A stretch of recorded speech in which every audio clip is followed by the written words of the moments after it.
Vous n'avez rien compris à ce manga.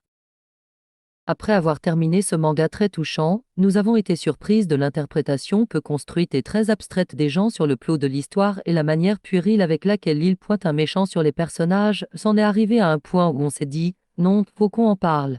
Ta copie originale signe un manga anime de 6 épisodes, 2 tomes et 16 chapitres. Ceci raconte l'histoire de ta copie, un alien innocent venant de la planète Happy qui croisera Shizuka accuse, une enfant de Kemen qui va se suicider après s'être fait battre violemment. Ta copie qui ne comprit pas ce qui se passe remonta le temps pour savoir pourquoi a-t-elle fait cet acte et verra qu'elle se fait harceler par sa camarade classe Marina.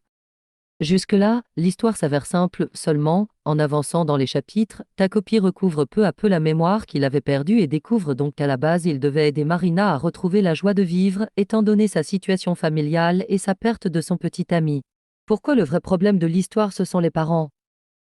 Déjà la mère de Shizuka ne prend même pas la peine de s'occuper de sa fille, passant son travail d'escort en premier plutôt que sa fille, et le père de Shizuka c'est pire, il l'a abandonné Shizuka, parti refaire sa vie, et quand sa fille est enfin venue le voir, il a juste fait semblant de ne pas la connaître, la traitant comme une inconnue. Ensuite parlons de la mère de Marina qui depuis que son mari l'est trompé avec la mère de Shizuka, elle se noie littéralement dans l'alcool, et dans la timeline où on voit le point de vue de Marin, le père est complètement parti et les abus que sa mère lui fait subir ont intensifié, lui laissant une marque sur la joue à cause du verre.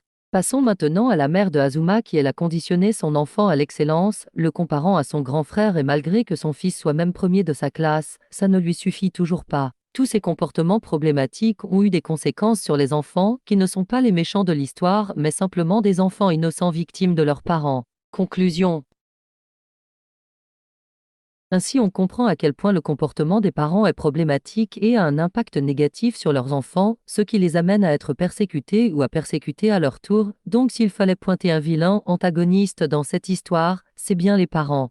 Mais peu importe, ce manga n'est pas là pour avoir les codes classiques héros-protagoniste, vilain-antagoniste. Il est là pour dénoncer et montrer avec réalisme des choses qui malheureusement peuvent arriver dans la vraie vie, comme le harcèlement, le complexe d'infériorité, etc.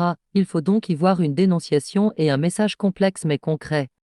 Et comme le dit le proverbe, tous les parents ne méritent pas d'avoir des enfants. Merci d'avoir regardé cette vidéo et n'hésitez pas à liker ou à vous abonner.